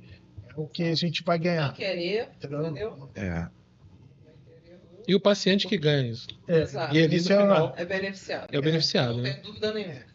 Nosso gol é uma torcida pequena, né? Que é a família. É uma torcida pequena, mas é muito particular. Eu achei importante tocar nisso de quem está ali dentro ali, porque muitas vezes as pessoas não têm ideia de quantas pessoas estão envolvidas nesse processo. Sim. E que tem ali que estão dando suporte para os cirurgiões para poder trazer. Eu escuto às vezes o paciente falando assim, não, a instrumentista. A instrumentista. Eu fico rindo, eu fico pensando assim, quem é essa pessoa, né? Quem é essa pessoa? Mas o instrumentador, né? O instrumentador, né, da cirurgia, né? A equipe que está em volta, né? Teve uma outra vez que me perguntaram assim, o anestesista é médico? E a pessoa nem imagina, né? Que por trás ali daquele posto, né? Aquela pessoa, ela é tão responsável pela segurança de uma vida quanto qualquer um de nós, né? E às vezes a gente carrega ali até aquela fama, né? A gente carrega o reconhecimento das pessoas e a gente depende. Na verdade, o reconhecimento ele nunca vai ser de uma pessoa só nossa, ele vai ser do time todo. É isso aí. Deixa eu fazer aqui um bate-bola aqui rápido com o doutor Eulalio aqui. A gente já está caminhando já para o final. O papo aqui, se deixar... É de uma cirurgia. Marcar a parte 3, né? Mas assim, eu acho que é importante. Essas perguntas, só fazer um comentário. Tá? Perguntas que são frequentes no consultório. E eu só vou fazer um breve comentário. O paciente pergunta, sente muita dor? Chega a pessoa e pergunta, no pós? A gente tem que falar que é uma cirurgia que tem uma dor controlada. A gente consegue hoje, com as medicações fortes que a gente tem para analgesia e técnicas, como a Simone falou, ela falou, uma anestesia peridural, pré-empitivo, né? A gente começa a tratar a dor antes da cirurgia. Então, tem medicações que ajudam a gente a ter esse controle. É uma dor controlada. É onde o paciente tem uma demanda. A expectativa de dor e essa ansiedade pela dor, às vezes o paciente fala assim depois, eu achei que ia doer mais. Uhum. Então, é um medo, ansiedade normal, né? Uhum. Ele traz essa variação de dor maior. E a gente consegue controlar isso, assim, e esse é particular de como eu falei no início, a gente respeita o limite de cada um. Cada paciente é diferente, tem um limite de dor diferente, uma história tolera, por trás. Toleraria essa parte. O limiar da dor é diferente em cada indivíduo, isso tem que ser bem claro. Único, né? Único. E a gente tem que lembrar que a escoliose idiopática, ela não costuma provocar dor. Então você pega uma adolescente, né? Sem dor. Que nunca teve dor, e vai passar um caminhão, vai passar um caminhão em cima dela. E a gente tem a morfina, naquelas primeiras 24 horas, a dor está quase zero, né? Bem controlada. Quando a morfina vai embora, aí chega a dor. E aí a cirurgia aparece. Né? A evolução no hospital costuma ser essa. E aí tem que centrar a medicação, como o Antônio falou. Nesse ponto, no pós-operatório, a gente estimula o paciente a já sentar. Isso. Sim. A já ficar em pé. Vai perguntar quanto tempo tem isso operou, né? E volta já a andar ou sentar? Normalmente a gente senta no dia seguinte.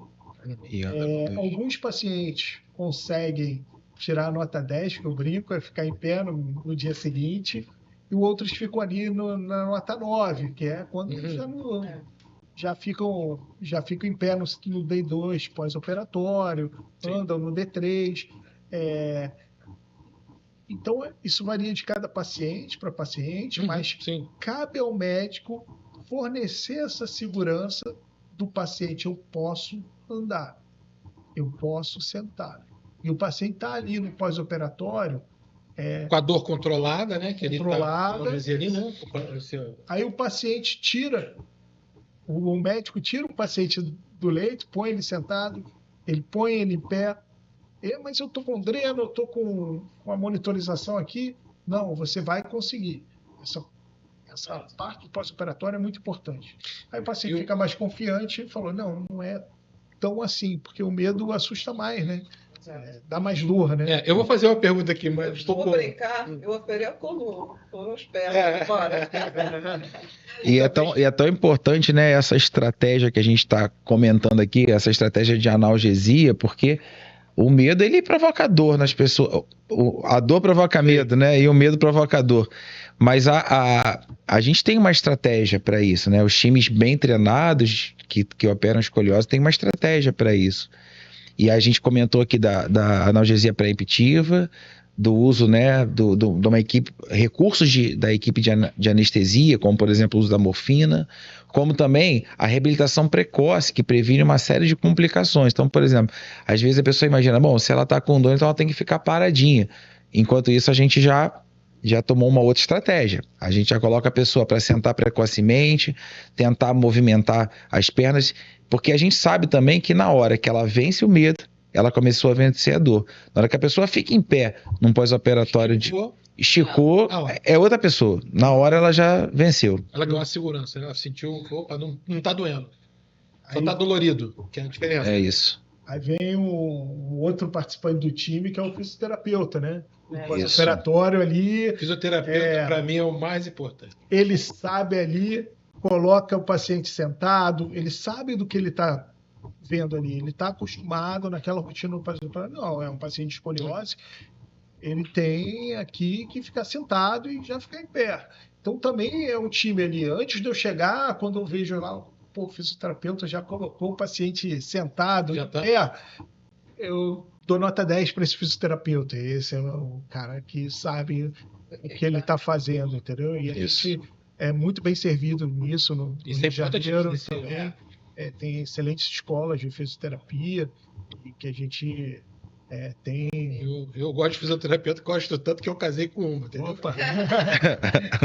Eu gosto de fisioterapeuta, já pensando na minha velhice, entendeu?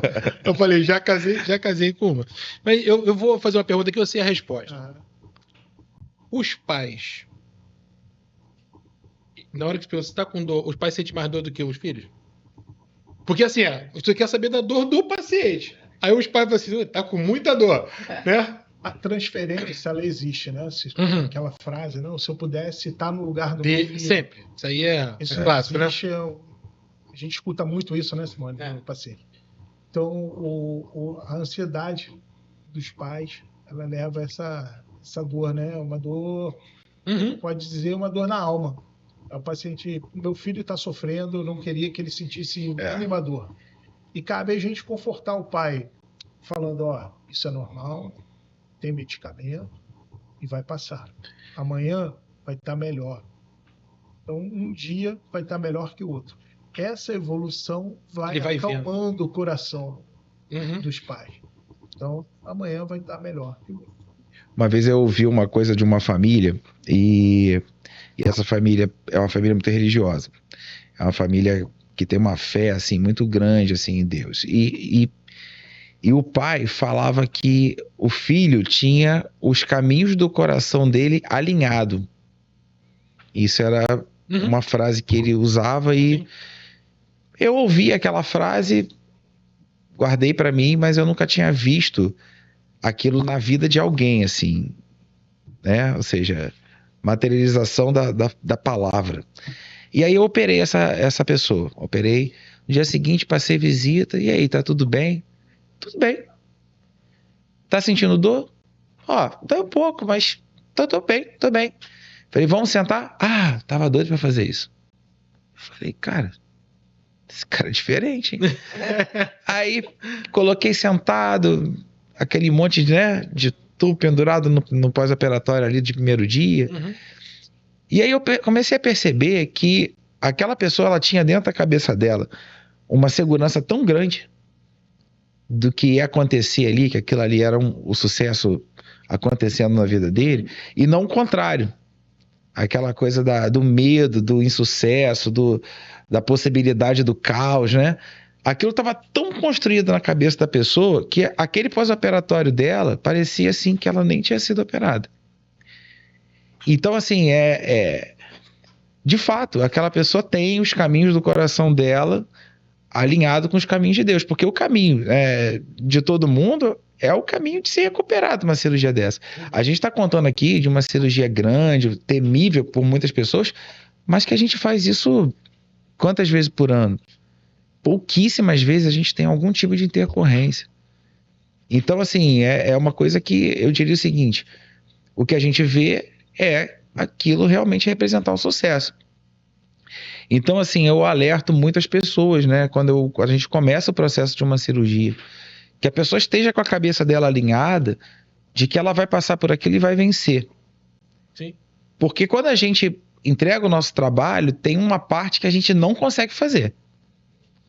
A gente não consegue colocar na cabeça da pessoa de que ela vai vencer. Eu conheço a história dessa doença porque eu vivo isso. Essa talvez seja, né, como é que é a evolução? Na nossa vida aqui, talvez seja a cirurgia que seja uma das maiores razões da nossa especialidade. Fazer a cirurgia de correção de escoliose.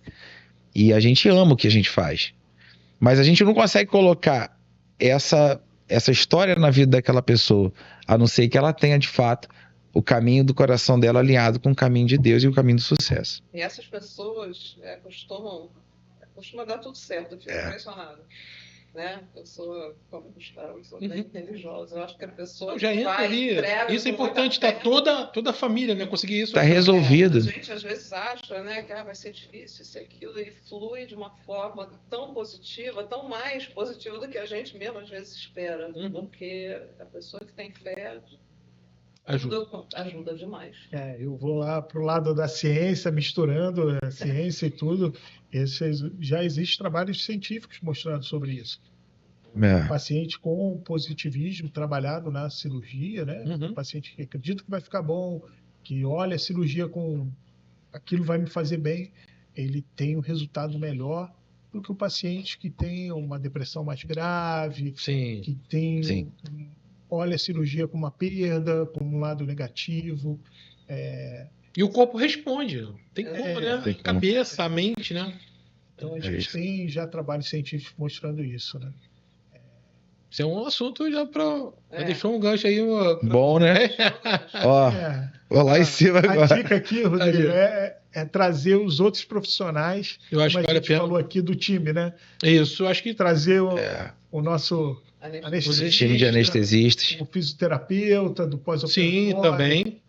Próprio instrumentador. Neurofisiologista também, que traz muita coisa ali da segurança, que ele vai, né, trazer também ali. Isso é importante, porque, desculpa, as pessoas vão vendo, assim, peraí, tem uma... tem toda uma estrutura, tem todo né, um time ali, um pessoal para cuidar daquele momento ali, não é só o cirurgião, é tudo que envolve. Né? E aquele momento ali Aquilo não é uma ocasião, né? Não. Existem pessoas que são tão apaixonadas por isso quanto a gente. Porque é o que faz o resultado, né? Todo esse empenho. Essa entrega, né? Essa entrega. Tem uma história, né?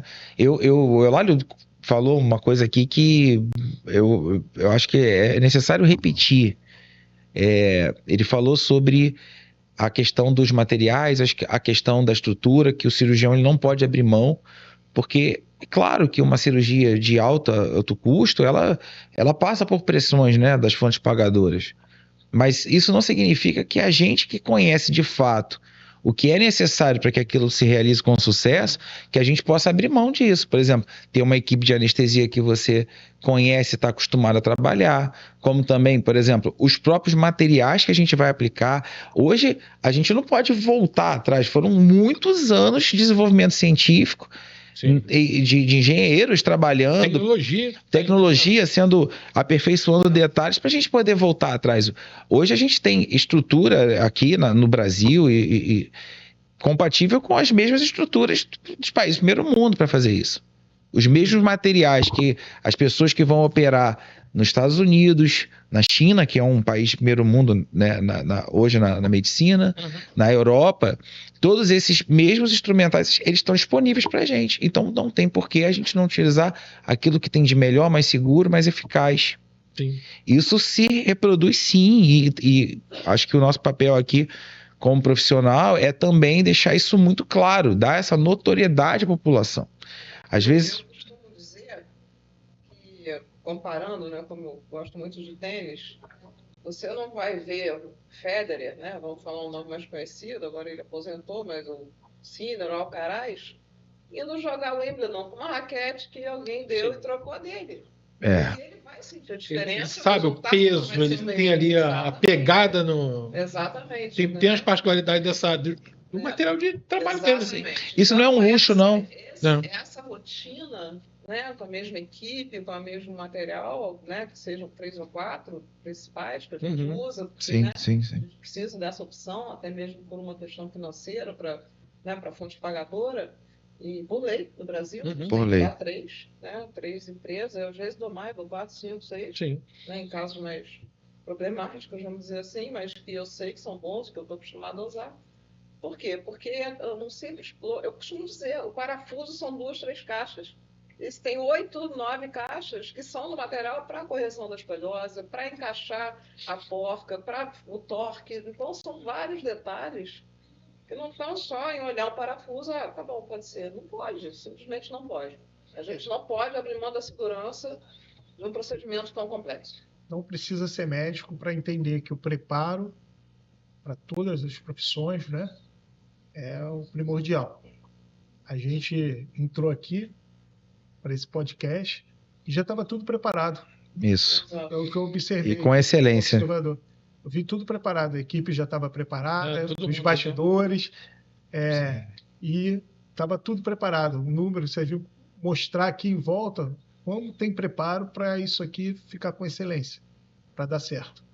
Então, isso é transmitido para toda a profissão. Então, o profissional olha, eu vou montar um armário, eu tenho preparo, eu vou montar, tudo tem preparo. E a medicina não é diferente, a medicina tem esse preparo também e a gente não pode falhar, né? E essa minha equipe aí, maravilhosa aí. Jonathan e Alex Blois. Merece a nossa... São meus franceses, entendeu? Nosso reconhecimento aqui. Aí. Tem Shalom nesse lugar, né? Blois, tá no teu nome, você é Blois, Blois é francês. Prepara, tá aí. Tua avó é francesa, cara. Então não tem... A gente, na minha família, a gente fala, né, que Shalom é nada quebrado, Shalom é paz. Nada faltando e nada fora do lugar. Sim. E é por isso que a gente tá num ambiente tão perfeito para o que a gente está fazendo. E as cirurgias é a mesma coisa. A gente tem um clima maravilhoso de trabalho, mas também por quê? Porque não tem nada faltando, nada quebrado e nada fora do lugar. E a coisa flui, né? Porque eu, na minha timidez aqui, nervoso. E aí a coisa da cirurgia, tá tudo preparado, a coisa a gente vai conversando, você vai relaxando. Se você for, peraí, eu tô nesse ambiente aqui. Tá tudo certo. E quando é que é o próximo? É isso aí, é o Shalom. A doutora, gostei, como é que é? Já tá aqui na semana seguinte. Estava tudo preparado. Tudo preparado. O microfone foi testado, as tomadas verificadas. Sim. E a cirurgia é isso. Boa analogia. E é isso aí. É isso. Eu tô aqui no final aqui, vou fazer umas perguntas, bate e volta. Um bate-volta, mitos e verdade, tá? Mas é jogo rápido pra gente já caminhar pro final. Realmente tem muito assunto, tem muita coisa pra gente falar aí. Eu acho que é importante trazer outros profissionais, se tiver uma oportunidade de a gente fazer essa troca e eles também falar e o pessoal conhecer, né? as outras posições. Isso, né, aí do mesmo time, né? Do mesmo time, né? Vamos lá. Mito ou verdade? Mochila pesada piora a escoliose? Isso é um mito. Não é verdade. Isso, a associação da mochila, ela não dá escoliose. Ela pode estar associada a dor nas costas. Entendeu? Se o seu filho tem uma mochila além do peso, você tem uma chance maior de dor nas costas para essa criança. Então, a gente recomenda não passar de 10% do peso da criança para evitar dor lombar, né? Que pode dar. Então, a gente evita. E uma dica até para essas crianças, a questão da mochila, é usar a mochila que você puxa. É mochila de 4 rodinhas. Eu sei porque eu tenho um filho. Às vezes eu vejo os amiguinhos saindo com a mochila tão pesada que a lombar, né, fica com uma hiperlordose. A pessoa ou vai ficar toda curvada para frente ou toda para trás. Isso pode causar outras doenças da coluna. E recentemente, no Japão, eles têm uma mochila que parece que toda criança japonesa usa. É o patins? Tem a mochilinha toda encaixadinha na criança. Olha que coisa interessante. Bacana. Na Alemanha tem também, né? Vamos lá. Dormir torto piora? Não tem uma relação da escoliose com a posição do sono. A gente, como especialista, recomenda dormir de lado, com o travesseiro entre as pernas, com o apoio da cervical, essa é a recomendação para evitar dor lombar. E, em relação à escoliose, não há uma interferência do sono, do dormir, da posição de dormir com a escoliose. Seria um mito, assim. Bom, para a última aqui, academia pode piorar? Não, a academia não é contraindicada desde que exercícios adequados à idade. Então, o professor de educação física profissional tem que saber, o exercício hoje é estimulado. Hoje, um paciente que é jovem, atleta, que vai seguir uma carreira profissional e tudo, a academia, o reforço muscular é uma proteção para a articulação, para o desempenho. Então, é estimulado, mas tem que ser de acordo com a idade. Tudo tem que ser um padrão de excelência, saber o profissional que, se ele tem conhecimento de fazer num adolescente, a academia, isso te dá mais segurança. Bom. E até o contrário, Rodrigo. Na verdade, quanto mais bem preparada a musculatura daquela criança ou do adolescente, a prática de exercício, a gente percebe o seguinte, que essa pessoa tem condições melhores para poder se tratar de uma escoliose, usar o colete, ou se for passar por uma cirurgia, essa cirurgia acaba sendo uma cirurgia mais bem realizada, né? Porque a pessoa tem menos complicações. A gente vê hoje muitas crianças que têm um hábito de passar tantas horas no telefone e não sobra tempo para poder brincar, correr, fazer tudo aquilo que a gente espera que uma criança faça. A atividade física é super importante, a musculação tem que ser, como o Euládio falou, orientada por um profissional, porque de acordo com a idade, então, assim, aleatório, né, sem um segmento profissional capacitado, a gente não recomenda. Tá? Musculatura muito forte, né? Em relação a você sabe que a gente tem uma lei na ortopedia que se você contrai, né, aperta ali o osso, ele não cresce tanto. Então, a gente tem que saber o quanto de carga vai dar para dosar isso, né, enquanto está na fase de crescimento. E para a escoliose, a única coisa que a gente deve evitar é o que a gente chama de carga axial, ou seja, carregar peso acima do ombro, entendeu? Porque, de fato, é uma coisa que a gente deve evitar. E precisa também diferenciar, Rodrigo, um detalhe importante que a gente precisa falar. É que existem as escolioses e as deformidades da coluna que são não estruturais, são posturais, são maus hábitos, às vezes até aquela coisa do grupo, todo mundo anda meio torto e fica andando esquisito. Isso é uma coisa. O que a gente está falando aqui são das escolioses estruturadas, isso é uma doença, isso não tem a ver, não adianta você continuar falando para o seu filho, fica direito, não vai acontecer. E isso tanto é um alívio para os pais, que não significa que ele não tem culpa porque não corrigiu a postura do filho, quanto também é um alívio para o filho de saber que a mãe pode parar de ficar, porque o tratamento também não é esse. O tratamento vai ser colete, alguns tipos de fisioterapia bem específicos e, em alguns casos, né, a cirurgia. É isso. Mas assim, achei... Já tá caminhando aqui pro final aqui, mas achei interessante, né? Essa equipe, né? Assim, a doutora, né? Ela é uma autoridade no tratamento conservador, né? Para de forma precoce, foi o que a gente conversou aqui, trazer, assim, olha, tem, mas se vira cirúrgico, continua o tratamento e tem o acompanhamento, continua. E, em alguns casos, ela consegue manter ali com o tratamento conservador. E se for cirúrgico, também, como foi no início aqui, achei importante para evitar esse crescimento, né? Essa curva, aumento dessa curva. Né? E assim, a equipe, todo mundo, né? E aí essa comunicação e colaborando para esse resultado. Para a gente fazer as considerações finais, eu vou pedir para a senhora, né, deixar algum recado. Primeiras damas, né, Rodrigo? Né? Por favor. Primeiras damas. O recado que eu dou é que, como a gente falou no primeiro podcast, procurar uma pessoa que tenha uma história de um treinamento num centro que é habilitado para as doenças e as deformidades da coluna. Então, isso é muito importante. Não vá procurar um profissional porque viu na internet ou no Instagram, né? Porque a gente tem que saber que o cirurgião, que é o responsável, ele tem um bom treinamento. A cirurgia de escoliose é uma cirurgia grande, é uma cirurgia séria, né? A outra coisa que é importante vamos tirar de fato esses mitos, tá? O recado que eu deixo, tá? Isso não sou eu que falo, é literatura. As complicações de uma cirurgia de escoliose na adolescência, elas variam de 1% a 3%, hoje em dia até menos, com tantos neuromonitorização, todos os cuidados que a gente falou aqui. Na fase adulta, isso já acima de 18, 20 anos, ela aumenta de 15% a 30%. São 15% de complicações. Então, piora muito. Assim, piora muito. E existe esse mito também, né, de que tem que esperar a criança, né, atingir a fase adulta, quando a gente sabe, por experiência e por literatura científica, de que a melhor fase para um tratamento cirúrgico ainda é na adolescência. Tá? Doutor Eulálio, fazer suas considerações aí finais. A consideração final é agradecimento da oportunidade de esclarecer a população.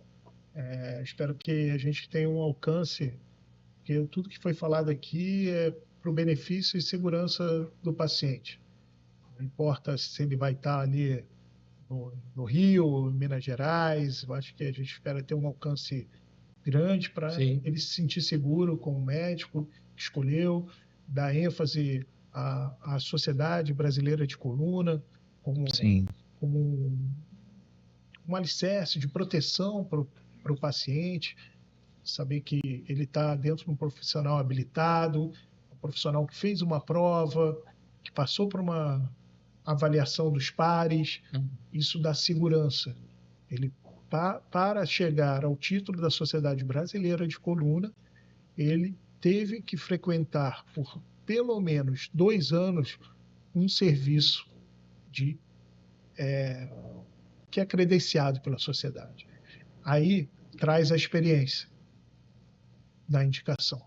E essa experiência, né, como na medicina, ela é crescente, exponencial. Quanto mais horas de voo como piloto, você vai ter mais experiência, vai ter melhores resultados e lidar com as complicações, que elas acontecem tanto no primeiro mundo, que a gente vê nos congressos sendo demonstrados, como também aqui no Brasil.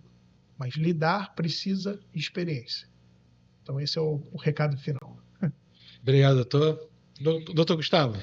Obrigado, Rodrigo, pelo convite, participar aqui no Juiz Verde, né? Ser a equipe escolhida para falar sobre escoliose. É um presente que você está dando para a gente também. Eu agradeço. Um reconhecimento aí pelo trabalho, né, de tantos anos.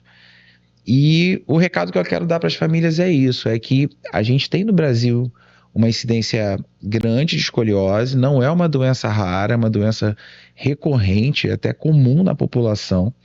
o reconhecimento precoce, como a gente falou, sem dúvida, é uma oportunidade ótima da gente ter os melhores desfechos, que é um tratamento com colete, fisioterapia. E da mesma forma, quando isso não foi possível, quando evoluiu, ou porque aquela curva tinha uma característica genética de progressão, ou quando realmente o reconhecimento foi um pouco mais tarde, isso também, nenhuma família precisa se sentir culpada. A gente tem uma estrutura bem consolidada, bem validada, como o Dr. Antônio Eulália falou aqui, que é a Sociedade Brasileira de Cirurgia da Coluna, pessoas que estão preparadas para poder dar o direcionamento adequado, seguro para o seu filho. Faça isso, não precisa ter medo, nem deixar de passar pela cirurgia. Essas crianças que passam, a gente acompanha elas e vê que são pessoas muito vitoriosas. Existe realmente uma margem de segurança super adequada dentro da estrutura do nosso país, das grandes cidades, para poder realizar essa cirurgia. E sempre lembrando que se você tem uma pessoa, uma criança que precisa de uma avaliação, procure um profissional validado, um profissional, um médico, né, da Sociedade Brasileira de Cirurgia da Coluna. Por quê? Porque a gente sabe que muitas vezes tem pessoas oferecendo órteses inadequadas, oferecendo tratamentos fisioterápicos inadequados, que vão só postergar, enganar mesmo a família que quer ouvir aquilo, e enquanto você está atrasando o tratamento adequado, seu filho está piorando. Então, o meu recado procure um profissional adequado, e aqui no estado do Rio de Janeiro a gente tem toda a estrutura para poder realizar esse tratamento de uma forma ampla. Bom, meu agradecimento, né, a essa equipe maravilhosa. Obrigada. Sinto muito honrado de cada um, doutor Eulália, esse hoje, né, pessoalmente, doutora Simone, mais uma vez, sempre, né, atendendo, elegante, né, uma simpatia. Com certeza. Né? Ela traz um brilho para o nosso podcast, né, e falando com tanta... Aí você vê o amor pela profissão, né, que ela fala com...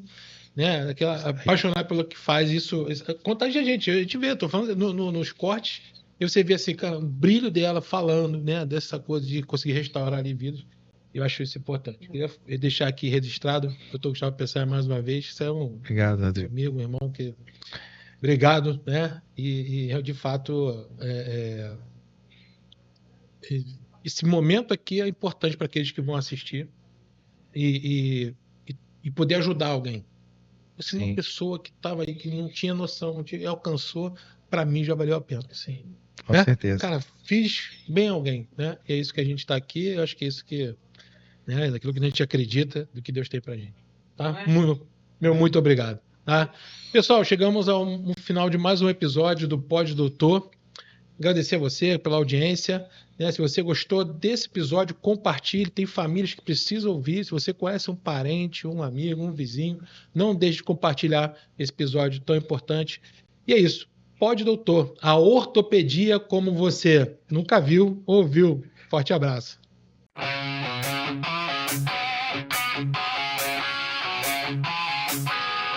Pod Doutor.